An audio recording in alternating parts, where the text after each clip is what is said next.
제목은 고내구성 콘크리트 설계 및 시공, 이런 제목으로 준비해봤습니다. 목차가 되겠습니다. 제가 주어진 시간은 1시간으로 부탁했기 때문에 좀 속도를 내지 않으면 이 안을 감당할 수 없어서 좀 빨리 하겠습니다. 목차가 되겠습니다. 먼저 서원으로서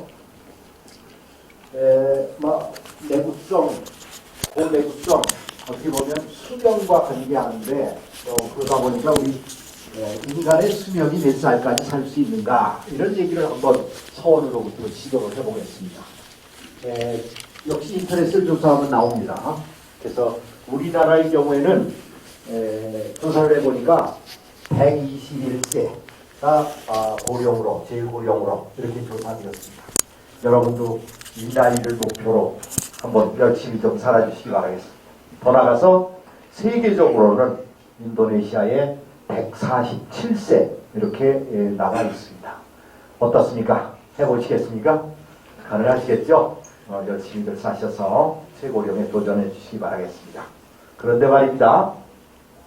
건축물의 경우에는 그럼 수명을 어떻게 봐야 할까? 이런 내용을 한번 말씀을 드립니다. 오늘 내구성을 얘기하니까 기본적으로 내구성 수명이 건물에 어떻게 평가하고 몇 년이냐, 이런 것들을 먼저 정의가 필요하지 않나, 이런 생각을 해봅니다. 그래서 여기 보는 것처럼 건물이 무너져야 수명이 다하는 거냐, 사람의 경우에는 죽음으로써 수명을 다합니다. 그러면 건물도 무너져야 수명을 다하는 거냐, 우선 생각을 어떻게 하느냐에 따라서 많이 달라질 수 있습니다. 그래서 이렇게까지 수명을 보는 것은 우리 좀 무리 아닐까요? 무너지는 것을 수명으로 보기는 무리라고 생각되어집니다. 그렇다면 콘크리트의 내구성 수명은 어떻게 보면 좋을까? 저는 이렇게 감히 말씀을 드려봅니다. 인간의 건강 수명을 내구성 수명으로 봐야 하지 않나. 이를테면 산소호흡기에 의존해가지고 10년을 살았네, 20년을 살았네, 이것은 별 의미 없습니다. 콘크리트 경우도 불안전하게 서 있는 것은 의미 없다고 보여지고, 건강하게 살고 있는 수명, 이것을 우리가 수명으로 봐야 하지 않겠는가, 이런 생각인데, 그럼 구체적으로 학문적으로 얘기하는 내구성의 개념부터 설명을 좀 드려보도록 하겠습니다. 먼저 콘크리트 표준 시방서의 내구성 편에 보면 콘크리트가 설계 조건 하에서 시간 경과에 따른 내부적 성능 저하 또는 열화가 적고 또 소유의 사용 기간 중에 요구되는 성능 수준을 지속할 수 있는 성질, 이렇게 정의를 하고 있습니다. 그래서 보면은 열화라는 말도 나오고 사용 기간 중 이런 얘기를 설명하고 있습니다. 반면에 일본 시방서의 경우에 내구성이란 열화작용의 환경에 있어서 건축물 및 부재가 요구 성능을 유지 존속될 수 있는 능력, 그러니까 허물어져 무너질 때까지 수명이라는 얘기는 절대 아니다 라고 하는 것을 이해해 주시고, 이거에 또 다른 설명으로 계획공용기간이라는 말을 일본에서는 쓰고 있습니다. 계획공용기간. 그래서 여기에 보면 이런저런 얘기가 있습니다만, 국부적으로 경미한 열화는 별개로 하고, 중성화의 진행에 의해 내부 철근이 부식을 시작하고, 일부는 피복 콘크리트의 박리를 일으키는 열화에 대해서 대규모적인 보수를 실시하지 않아도 되는 이런 기간, 요것을 계획공용기간이다, 이렇게 일본 쪽에서는 정의합니다. 그러니까 대개 이 개념을 보고 뒤에서 또 다시 한번 제가 설명을 드리겠습니다. 그래서 이제 내구성의 그 직접적인 힘이 아닌 자연 환경 속에서 구조물에 피해를 주고 성능을 저하시키는 열화 요인이 무엇인가? 열화와 관련해 가지고 기상작용, 즉 동결융해 작용, 기온변화라든가 이런 것, 또 물리화학적인 작용, 기계적인 작용, 이런 모든 것에 의해서 건물이 지탱하고 견딜 수 있는 이런 것들을 말하는 요인이 되겠고, 좀 더 다시 부분해서 여기 보면 이제 그 지역적인 요인이라든가 토양 성분에 산성을 포함하고 있다든지 이런 것들입니다. 그 다음에 부위적인 요인으로 여러 가지 요인들이 되겠습니다. 여기에 여러 외력과 여러 요인과 여러 현상, 대상지역 건축물 부재, 거기에 따라서 내부 설계 시공에서 고려할 사항, 이런 것들을 하나로 정리해 봤습니다. 그러니까 내부성에서 고려해야 할 사항이 한두 개가 아니라 대단히 많다, 이런 것들로 이해해 주시는데, 그렇지만 이 모든 것을 전부 고려를 하겠지만 우리가 대표적으로 어떠한 것들을 고려할 것인가 라고 교과서적으로 나오는 이런 것들에 대해서, 즉 내부성 항목과 고려사항에 대해서 짧게 먼저 말씀드리고 그 다음 얘기를 계속하겠습니다. 제일 먼저 여러분 잘 아시는 것처럼 중성화라는 것입니다. 시멘트의 구성 성분 중 A라이트, B라이트 이런 광물 조성이 있는데, 물과 반응할 때 CSH 계열이 만들어지면서 수산화 칼슘 CaOH2가 만들어지는데, 이것은 알칼리성을 띠게 됩니다. 그래서 콘크리트 속에 철근이 있는데, 이 철근의 알칼리 환경 속에서는 철근의 표면에 부동태 피막이 형성이 되어 가지고 녹이 나지 않는, 철근이 부식되지 않는 이런 분위기에 놓이게 됩니다만, 대기 중에 있는 CO2에 의해서 CaOH2가 CaCO3로 변하면서 중성화로 변하는, 그래서 특별히 이것을 카보네이션 이렇게도 얘기를 합니다만, 중성으로 변해서 철근 위치까지 오게 되면, 또 여기서 중요한 것은 물입니다. H2O입니다. 철근에서 부동태 피막이 벗겨지면서 녹이 발생하는데, 이때 발생한 녹은 최적 팽창으로 이어져서 콘크리트를 밀어주기 때문에 균열이 발생하고, 나중에 콘크리트가 떨어지고 철근이 힘을 못 받으면 수명을 다하는 이런 것들입니다. 다른 각도에 또 말씀을 드립니다. X축은 제형, 기간이라고 보겠습니다. 그래서 요거를 기준으로 표면에서부터 점점 중성화되어 가지고 철근까지 가는 요 중성화 그 연수를 구하는 공식은 대개 이와 같은 곡선을 이루게 됩니다. 철근까지 중성화가 되면 여기서는 B점의 위치와 같은 것인데요.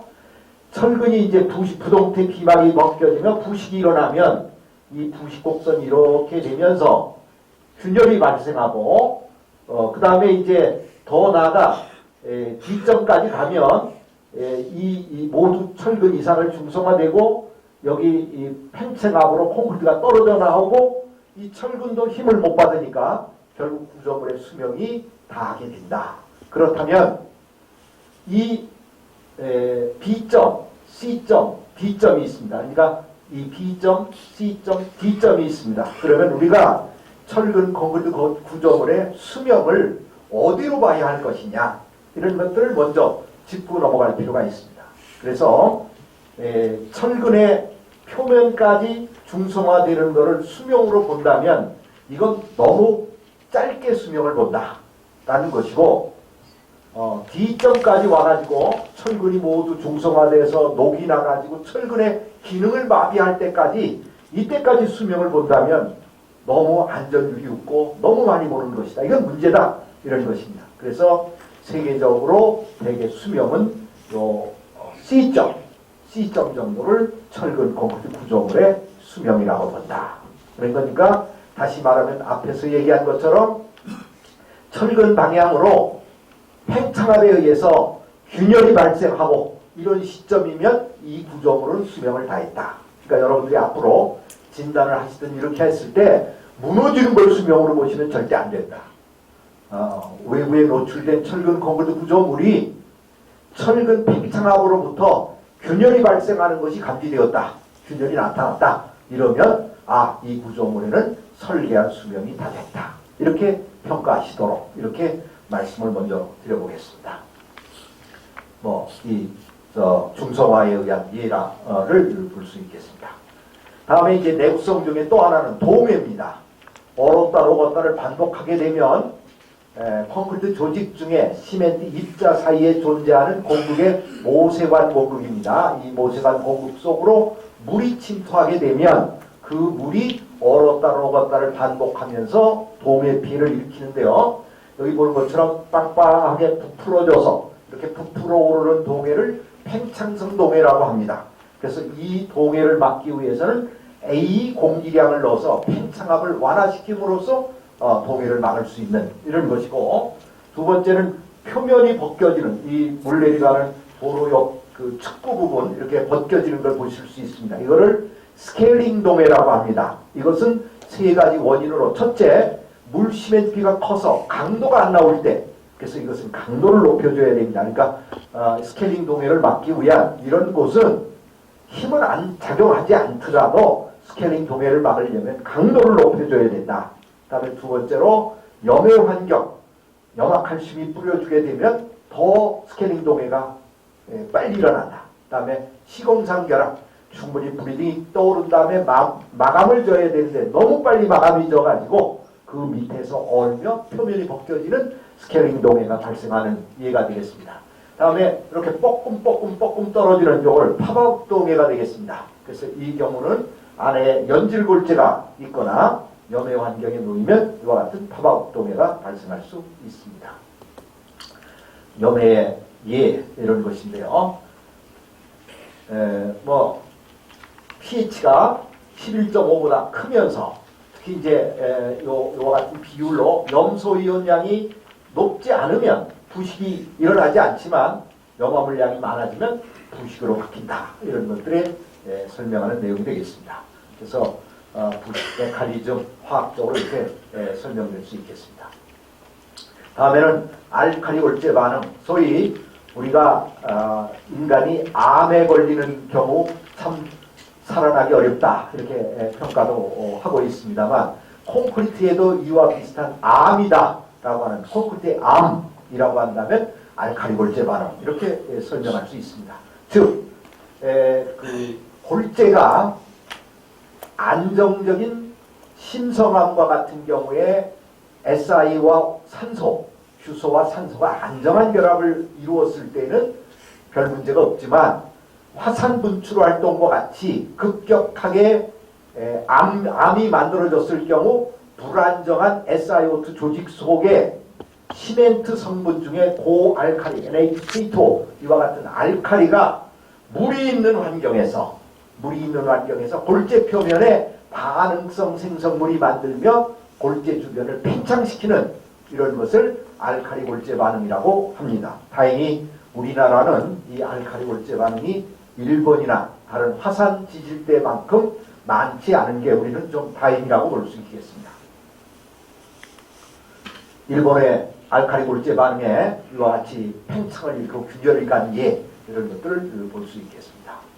하나 예로 그 알칼리 골재 반응을 실험하는 방법 중에 화학법 있고 또 팽창량을 재는 방법, 촉진법 여러 가지가 있는데, 이건 화학법의 예입니다만 이 알칼리 그 감소량과 또 용해된 시리카 양과의 관계에서 이런 그래프를 가지고 시험하도록 되어 있는데, 유감스럽게 일본에 있는 거를 그대로 뺏겨가지고 우리 KS 교육에 이 자료가 있습니다. 근데 유감스럽게 뺏기고 얼마를 뺏겼는지 그래프가 변형이 됐습니다. 한번 말씀드려 봅니다.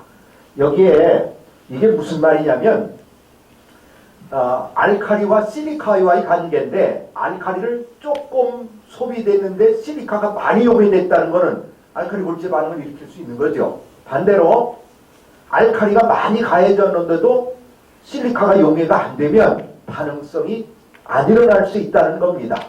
그래서 여기 보면 여기 축은 1, 2.5, 10, 25, 50 이게 이 비균등 눈금으로 이 로그 스케일과 같은 이런 스케일로 되어 있고, 이쪽에는 0, 100, 200, 300, 400 균등 눈금으로 되어 있습니다. 그래서 요 선이 의미하는 바는 뭐냐? 예를 들어 여기 100이면 요거 100입니다. 근데 요 점에서 조금 밀렸죠? 왜 밀렸을까요? 뭣도 모르고 뺏기고 해서 이렇게 밀렸습니다. 그래서 이런 것들은 여러분들이 이 의미를 좀 이해해 보시기 바랍니다. 예를 들어 요 150이면 요 150 또는 250이면 요 250과 마주쳐야 되는데 이게 아닌 곳에 가 있습니다. 그래서 어떻게 보면 계정 안으로 이 스케일과 이 스케일을 같게 놓고 45도선을 딱 거주면 분명할 텐데 이 내용을 잘 모르니까 일본 걸 베끼고 하다 보니까 이 그래프가 밀려가지고 이런 경향도 나타나고 있는데 KS교육이나 이런 거는 좀 손을 봐야 하지 않나 이런 생각도 같습니다. 다음 내각성으로 내 화학적 침식과 관련해 가지고 심한 침식을 일으키는 여러 가지 산류나 이런 것들이 있고요. 여기 일례를 들면 동물 유지류, 이것도 엄청난 침식을 일으키는 이런 물질이 됩니다. 보통 침식, 느린 침식, 어느 조건에서만 침식, 거의 침식을 하지 않는 이런 것들의 자료를 여기 한번 정리해 봤습니다. 황산열에 의해서 교량이 이렇게 침식된 사례, 이런 것들을 볼 수 있겠습니다. 다음에는 화재입니다. 불이 났을 경우에 콘크리트는 불에 강하지요. 그렇지만은 그 고강도 콘크리트로 갈수록 여기에 보신 것처럼 내화 실험을 하면 폭렬 현상으로 기둥이 부러지는 이런 문제도 있습니다. 그래서 고강도 콘크리트는 반드시 내화 대책을 마련하도록 하는 것이 우리나라의 규정이기도 합니다. 그래서 저희 연구 쪽에는 PP 섬유와 나일론 섬유를 반반 섞어 0.05%만 넣으면 이런 것을 막을 수 있다. 이런 것을 발표한 바가 있습니다. 다음에는 오늘 본격적으로 말씀드리고 싶은 그 고내구성 콘크리트의 도입 및 전개 이런 내용에 대해서 말씀을 드려보겠습니다. 그래서 고내구성 콘크리트에 대한 정의가 이게 이제 우리 시방서가 뭐 잘 아시겠습니다만 우리의 기술로 우리의 노력으로 최초부터 시방서가 딱 만들어진 이런 것이 아닙니다. 우리나라의 경우에는 어떻게 보면 일본 거를 번역해가지고 우리 시방서가 되고 일본을 번역해서 KS 규격이 됐습니다. 그렇다면 원전을 좀 잘 보고 우리가 이해를 하고 이렇게 하면 좋은데 그렇지 못한 사례가 있어서 여기 한번 말씀을 드려봅니다. 일본 시방서에 고내구성 콘크리트가 있는데요. 정의는 일반 환경하에 보통 사용 상태에서 특히 긴 수명을 기대하는 건축물에 적용하는 콘크리트 이렇게 정의하고 있습니다. 즉 어떤 특수한 환경이 아니라 우리가 쓰는 일반 보통 환경에서 이 구조물은 좀 오래 가야겠다. 이럴 경우에 적용하는 고내구성 콘크리트라는 것이 시방서에 정해져 있었습니다. 그런데 이 고내구성 콘크리트가 어떻게 도입되었는지 배경을 좀 말씀을 드리겠습니다. 우리나라의 시방서는 1967년도에 건축학회에서 시방서가 제정되었습니다. 그런데 이 우리나라의 시방서는 일본 시방서 1953년도에 제정된 게 있었고 57년도, 53년도에는요 F는 이꼴 FC였어요. 그러다가 57년은 대학 강도를 정할 때는 FC에다가 플러스 1시그마 표준 편차만 보도록 돼 있었다고요.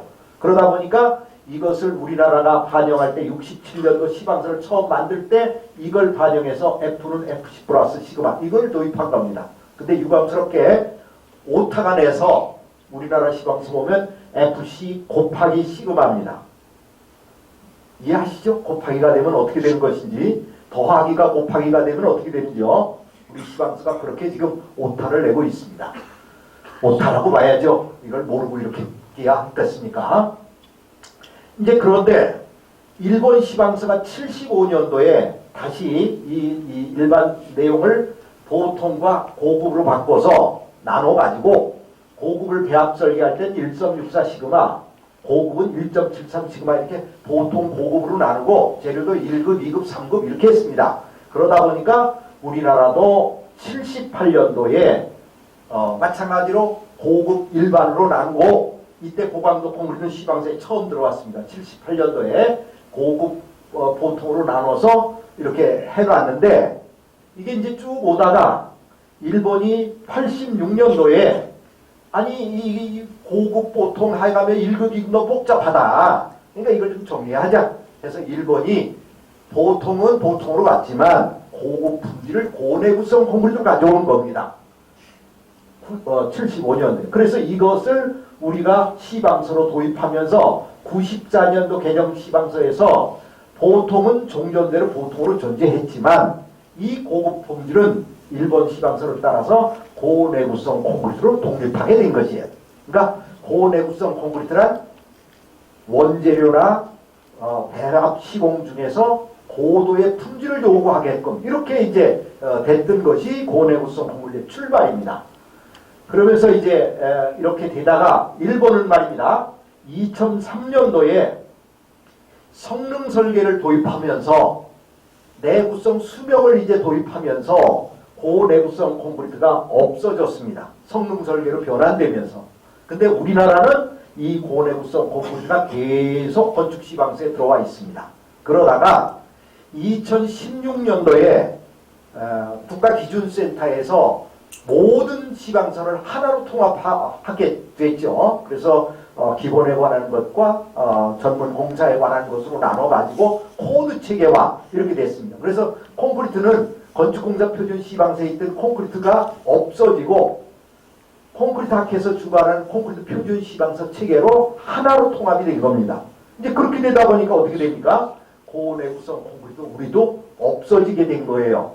그러는데 이 건축학회 입장에서 가만히 보니까 이게 필요한데 없어졌다라고 판단했겠죠. 전 뭐 그 내막은 모르겠고 2018년도에 KCS 41-30-03으로 고내구성 콘크리트를 부활했어요.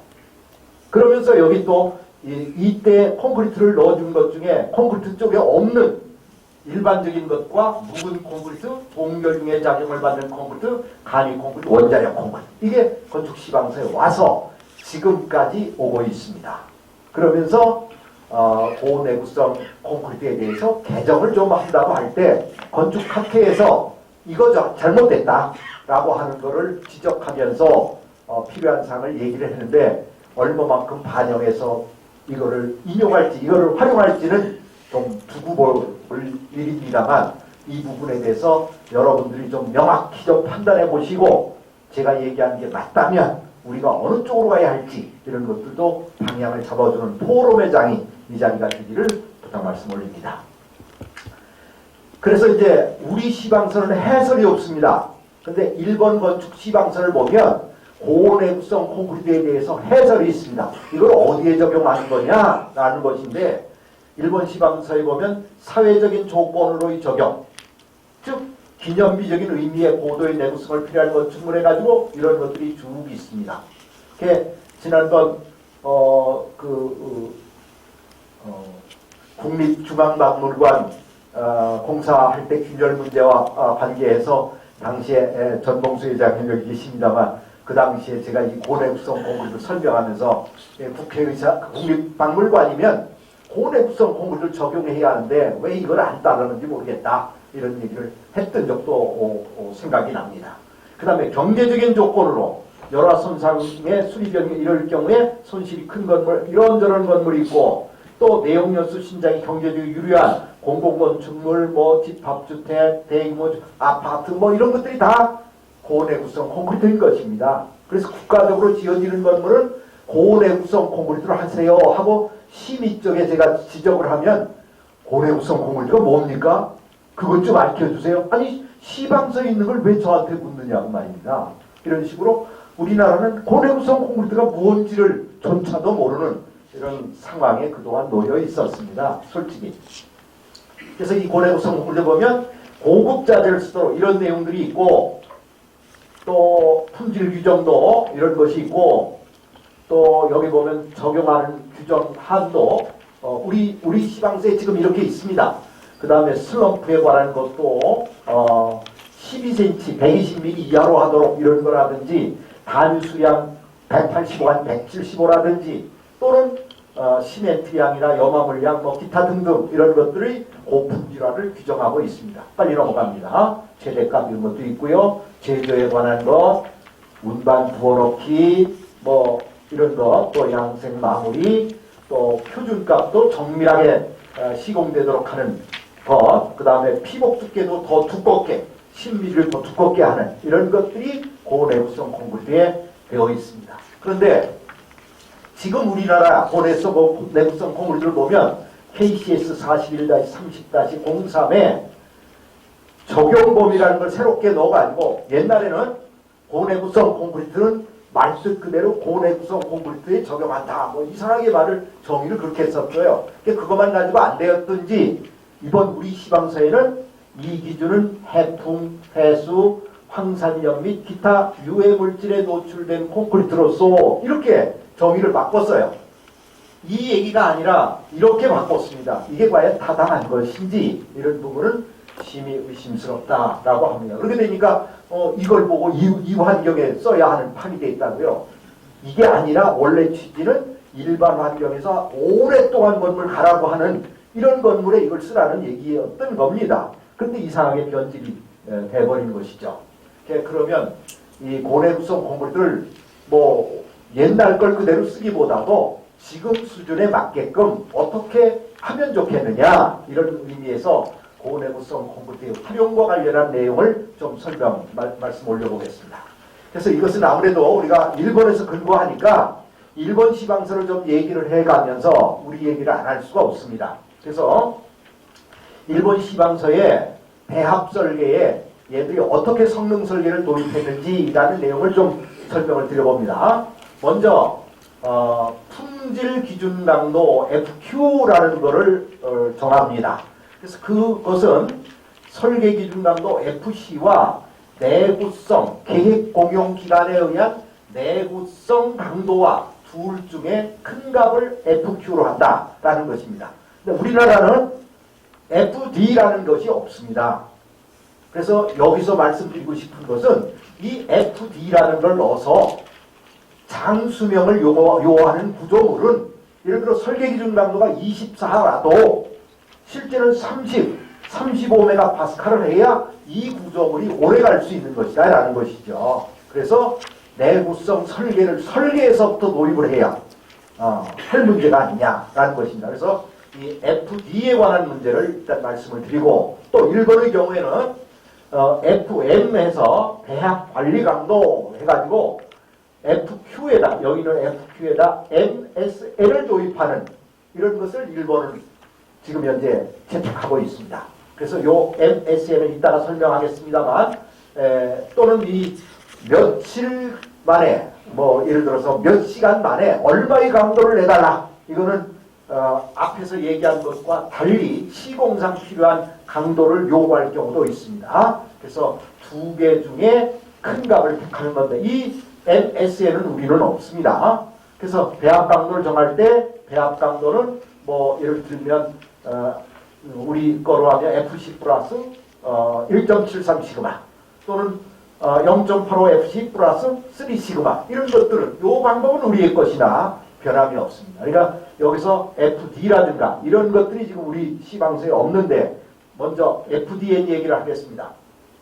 일본은 우리가 집을 설계할 때 여기 설계하신 분도 계시겠습니다만 이 건물이 몇 년 동안 가기를 바라고 설계를 할 거냐라고 하는 것이죠. 그래서 여기 있는 것처럼 단기 30년 정도 본다 그러면 18메가파스칼 60년 정도 본다 하면 24메가파스칼 100년 정도 수명을 본다 하면 일본은 30메가파스칼 200년 초장기 200년 간다 일본은 36메가파스칼 우리는 36메가파스칼이 없습니다. 30다면 35, 40 이렇게 나가니까요. 그럼 우리는 비슷한 뭐 35 정도만 설계해 주면 한 200년 정도의 초장기로 보고 이런 설계가 가능하지 않겠나 이런 생각을 갖는데 실은 내구성 설계의 목표를 잡는 것이 한 번쯤은 생각해 봐야 합니다. 예를 들어서 우리나라가 해방 이후에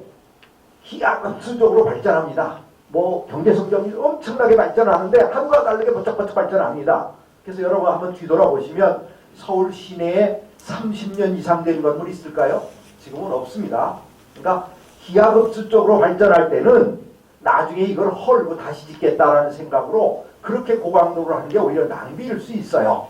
근데 올해 우리나라의 GNP는 2% 성장이라고 얘기를 합니다. 그러면 지금 현재 짓고 있는 지방에도 25층 또는 서울에 50층 이렇게 아파트를 짓는데 이거 30년 또는 60년 후에 헐겠습니까? 여러분 헐다고 생각하시나요? 아마도 이 추세면 헐지 않을 거라고 저는 봅니다.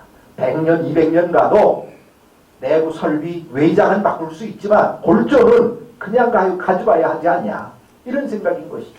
그렇다면 대개 설계하시는 분이 디자이너를 기가 막히게 설계합니다. 근데 시방서는 어떡하나요? 허가 받기 전에 복사 떠붙입니다. 내구성 개념, 시공 개념, 이런 것들은 별로 생각을 많이 안 하십니다. 그런 거니까 대개 설계 기준 강도 누가 결정하냐? 구조 설계하시는 분이 결정한단 말이죠. 내 엄청난 디자인 멋있게 한 기가 막힌 건물을 설계했다면 이거의 수명조차도 내가 결정해서 내역서 작성에 반영이 되고 할 수 있게끔 공사 시방서에 수명을 얼마로 보라라고 하는 걸 설계에 넣어야 하지 않겠냐, 이런 생각을 갖는 것입니다.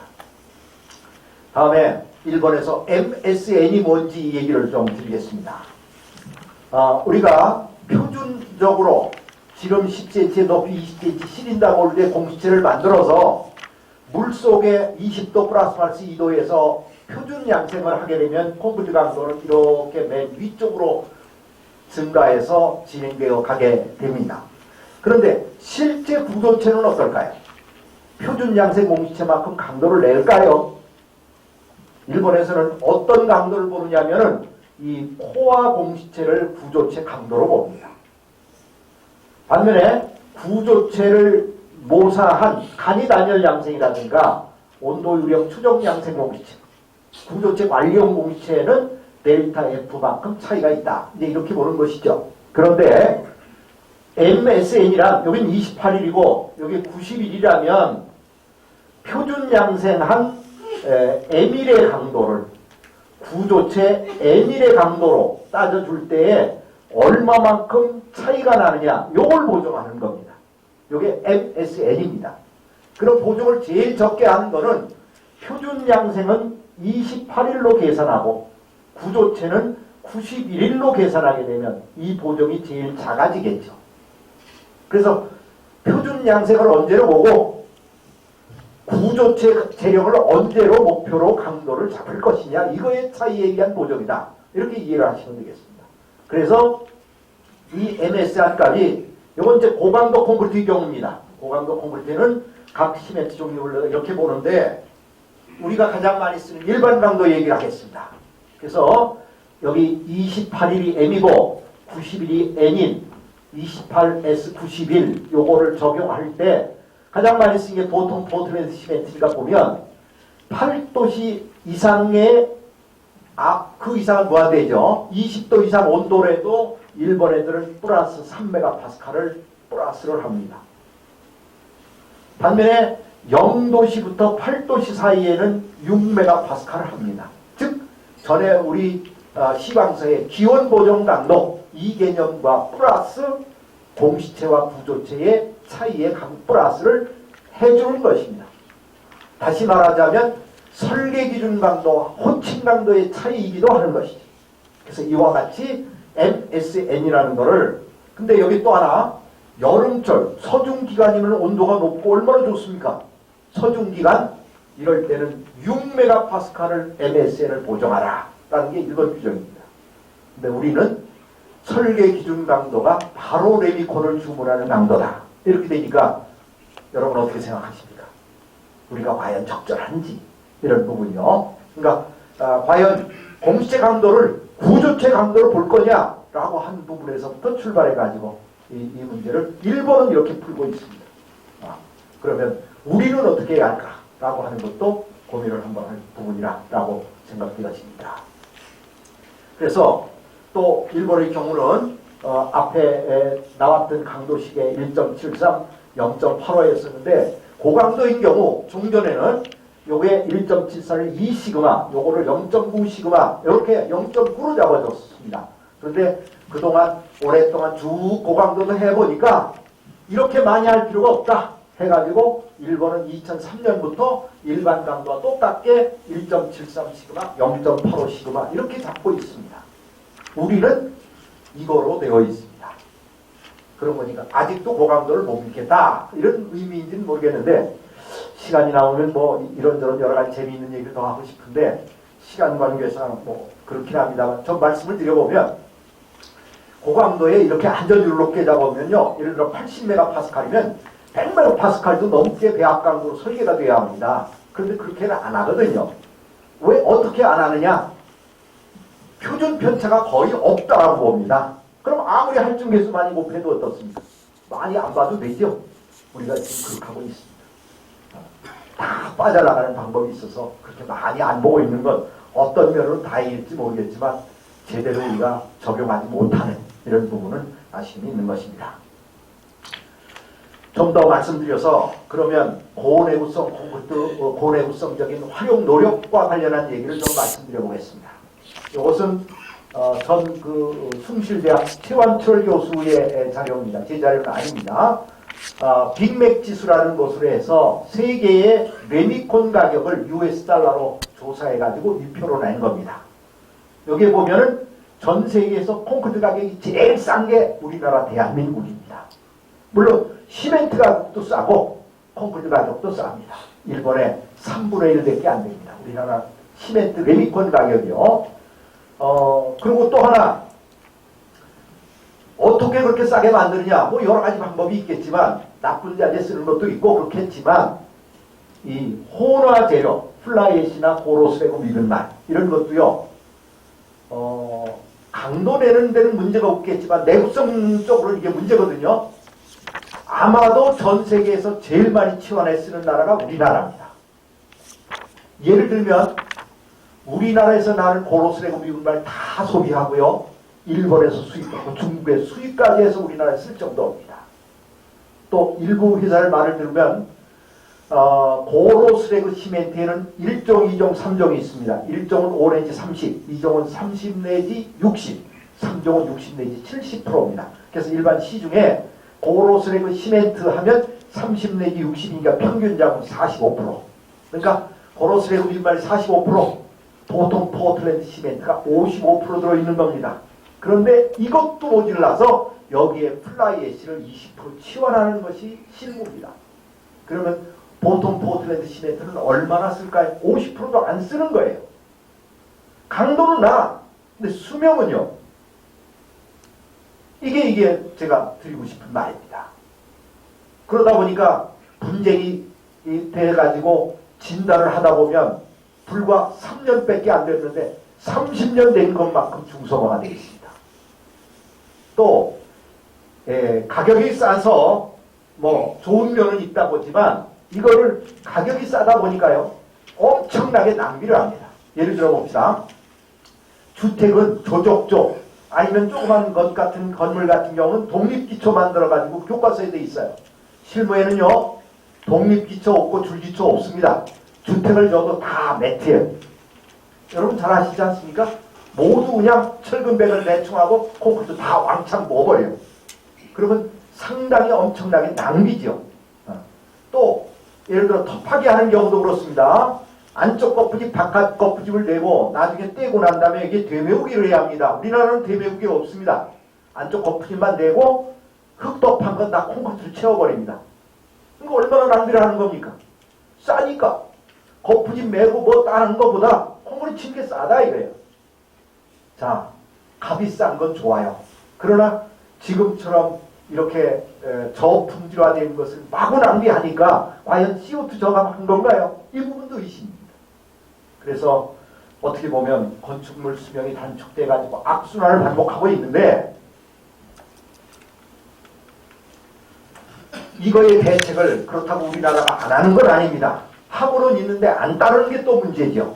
그래서 우리나라의 경우는 이런 것 때문에 제도가 2006년도에 주택성능 등급 표시제도라는 것을 국토교통부에서 아마 건설기술연구원에 용역을 주어가지고 그 결과를 발표해서 이걸 시행토록 하고 있습니다. 그래서 1000세대 이상 되는 아파트는 우리 아파트는 어느 정도의 성능을 가졌다, 점수가 얼마다, 어느 등급이다 라는 것을 고시하게 돼 있단 말이죠. 그래서 입주자가 그걸 보고 골라가게끔. 그러면 고내구성적인 아파트로 설계된 걸 선호해서 갈 수 있으리라고 보는데 그거를 선전하는 아파트 건설회사는 아무도 없어요. 이러다 보니까 있으나 마나한 제도가 되었습니다.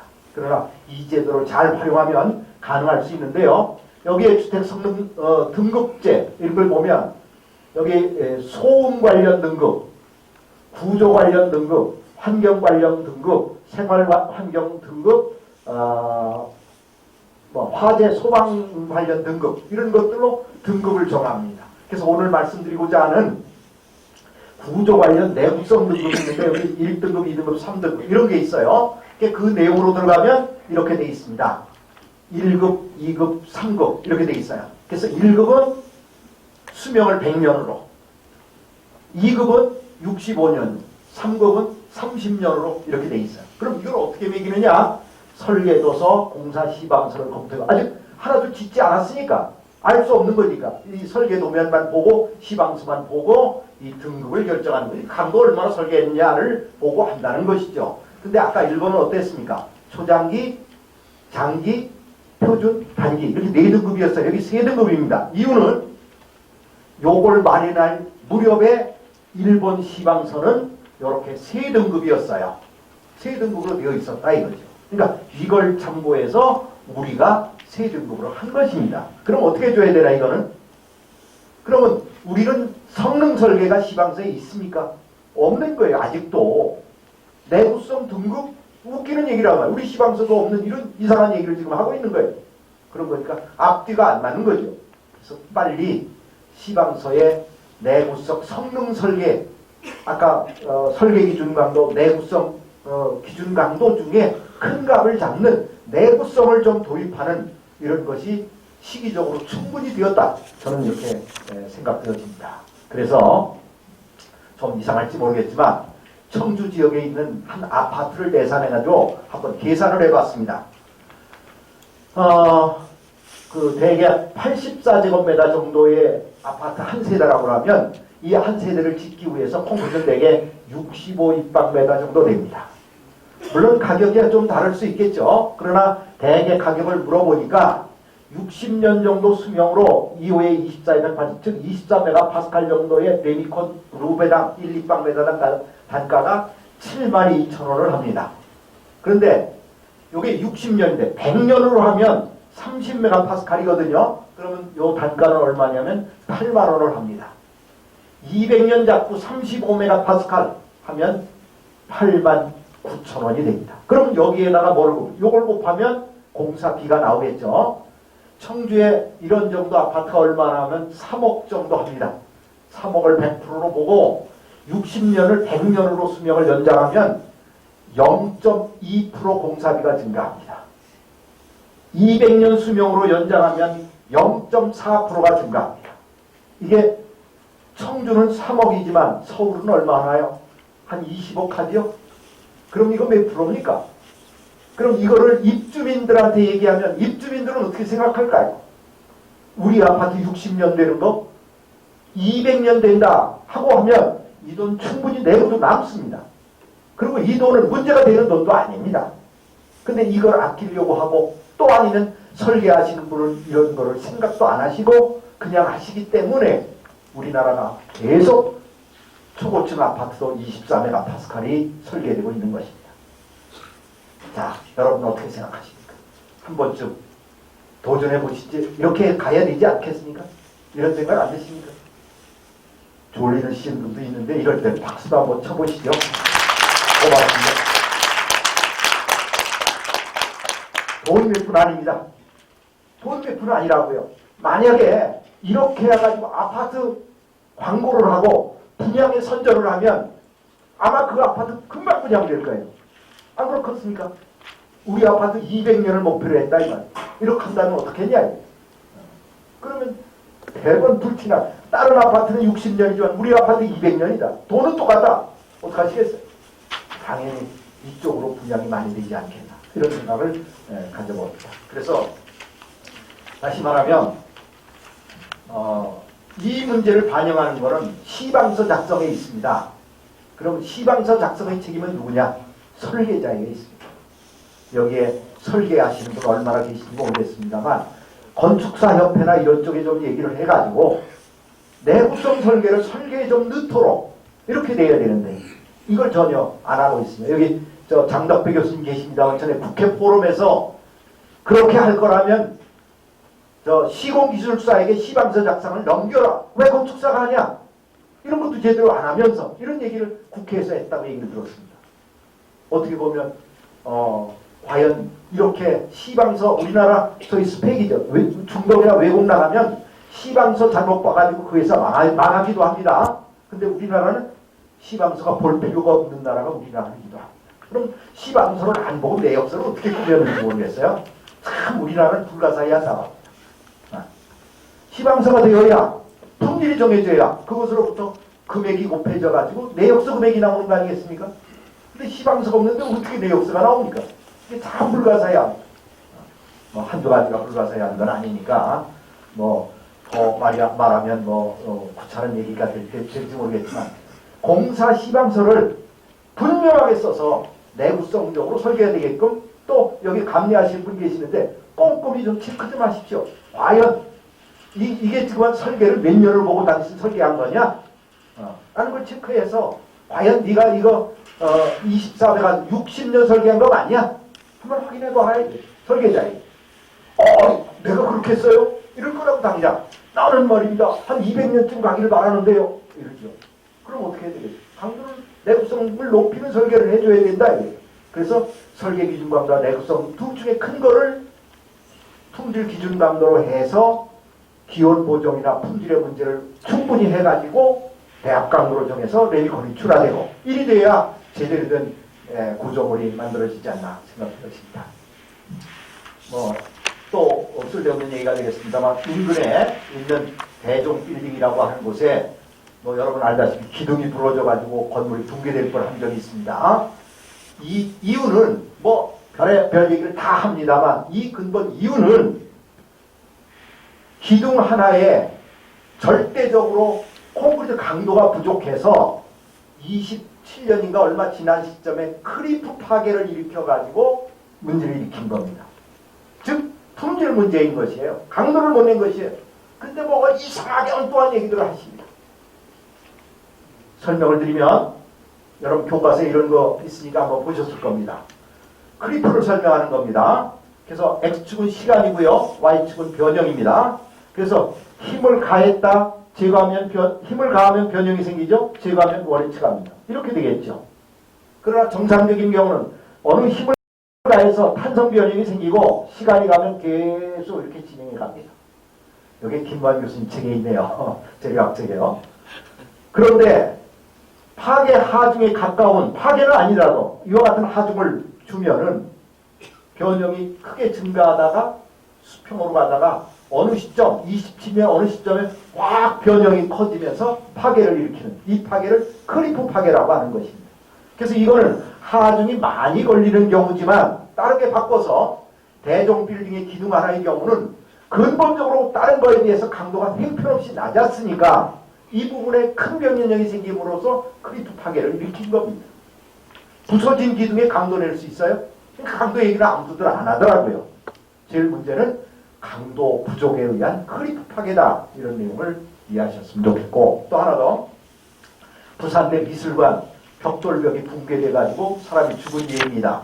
그래서 여기 기자가 보도도 하고 또 시설안전공단에서는 이 연결철물을 제대로 연결해 주지 않아가지고 이 벽돌벽이 붕괴됐다. 이런 식의 얘기를 하고 내구성적으로 수명이 어떠니 이런저런 얘기를 하는데 제일 문제는 말입니다. 이런 겁니다. 이 구조체 벽체에 외부 장식 벽체를 딱 그냥 고정시켜가지고 시공을 하게 되면 콘크리트는 우선 하중이 걸리면 탄성 수축이 있고요. 시간이 지나면 크리프 변형을 일으킬 것이고 또 콘크리트가 마르면 건조 수축이 있습니다. 붉은 벽돌은 건조 수축이 없죠. 근데 여기에 햇빛까지 쪼이면 어떻게 될까요? 단열재가 있습니다. 열팽창을 일으킬 거 아닙니까? 그러면 벽돌벽이 배가 부릅니다. 우리나라에 이 배 나오는 건물 많습니다.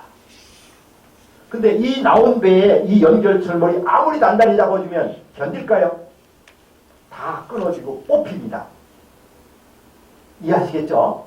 그러면 이걸 막기 위해서 우리나라 사람들은 뭐 하냐면 내부 공기가 팽창을 그렇다고 숨구멍을 낸다고 구멍 뚫어요. 여기다.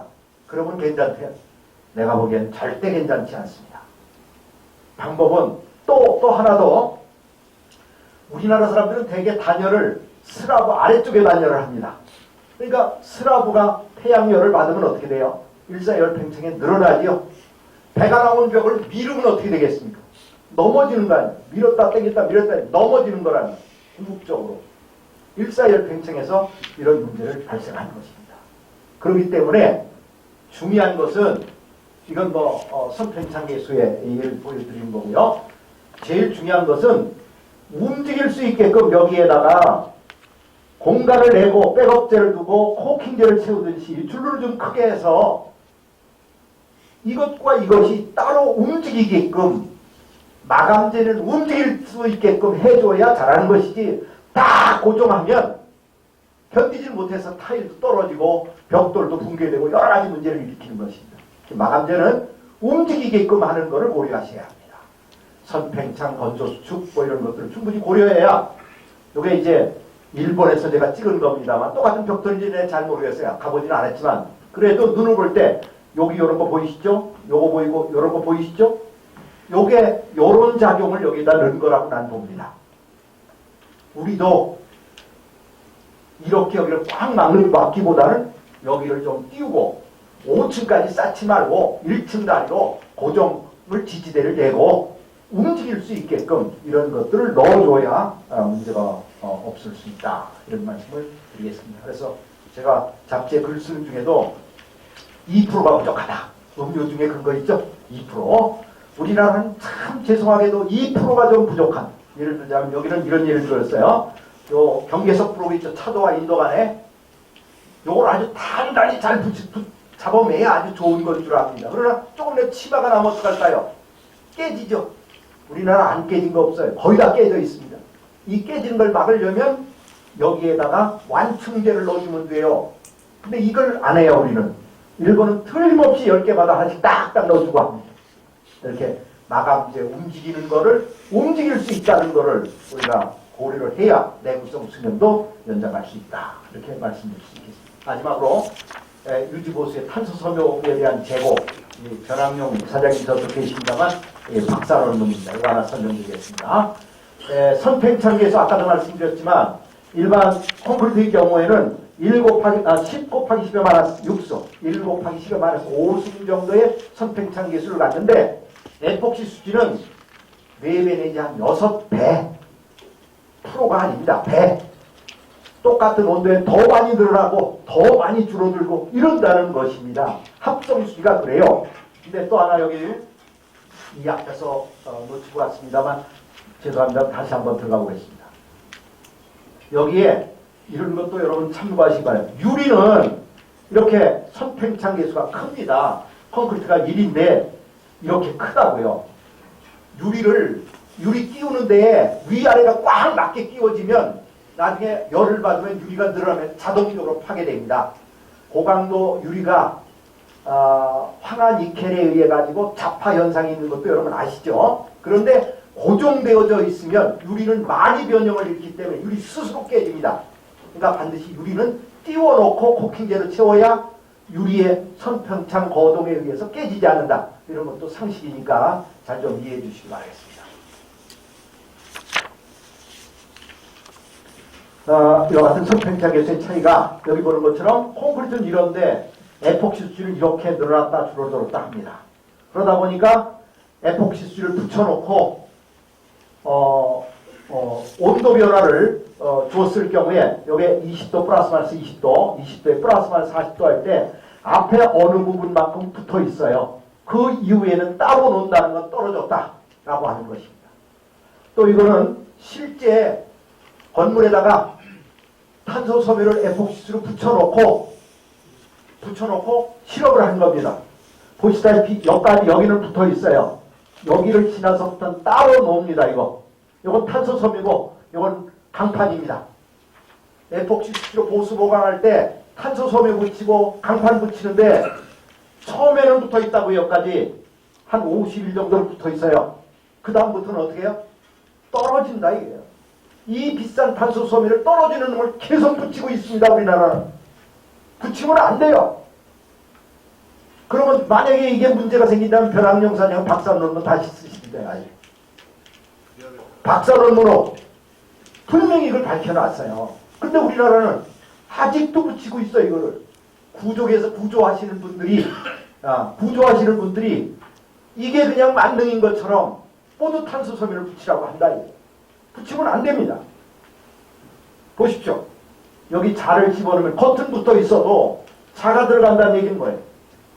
또 다른 얘기예요. 강판 사이로 자가 들어갑니다. 또 다른 얘기라고요.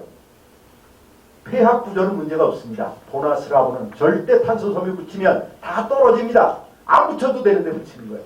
그런 거 안 하면 좋겠습니다. 국가 신기술로 나온 건 콘크리트 홈을 파가지고 탄소 봉을 끼우느라고 하세요. 그건 괜찮을까요? 자, 이 경우 이걸 잡아당겨보세요. 어떻게 될까요? 탄소섬유는 쭉 찢어지겠죠? 이게 현실입니다. 그러니까 붙이지 말기 바라겠습니다. 오늘 포럼 이후부터는 구조보강으로 탄소섬유나 강판을 에폭시 수지로 붙이는 일이 우리나라에서는 일어나지 않기를 간곡히 좀 부탁드려 보겠습니다. 결론입니다. 제가 말씀드린 여러 가지 내용들이 좀 시간이 지났으니까 그렇게 하고 마지막으로 이 얘기를 좀 드려보고 싶습니다. 설계, 진단, 유지관리 등에 왜 설계하시는 분, 구조하시는 분이 모든 걸 다 하시는지 나는 의심스럽습니다. 품질기술사도 있고 여기 기술사 회장님, 성정화 회장님 와 계신데 구조 진단할 때 내구성 진단은 누가 해야 한다고 생각합니까? 설계사무소요? 아니면 구조기술사분이요? 아닌데 우리나라는 전문가를 활용을 못하는 이런 문제가 있습니다. 설계할 때도 재료 전문가나 이런 사람이 좀 관여해가지고 하면 잘 될 수 있는데 그거 다 필요 없어. 잠은 필요 없어. 구조하시는 분도 잠은 필요 없어. 내가 알아서 다 해. 내가 최고야. 이런 식으로 하는 것이 좀 아쉽다. 그래서 앞으로 개요 쪽 전문가를 설계나 시공, 유지관리 모두에서 반영을 하면 우리나라 건물이 한 단계 더 올라갈 수 있는데 이런 아쉬움이 듭니다. 변변치 못한 내용을 가지고 12일 이 정도 같습니다만 변변치 못합니다. 여러분 너그럽게 용서해 주시길 바라면서 제 강의를 마치겠습니다. 고맙습니다.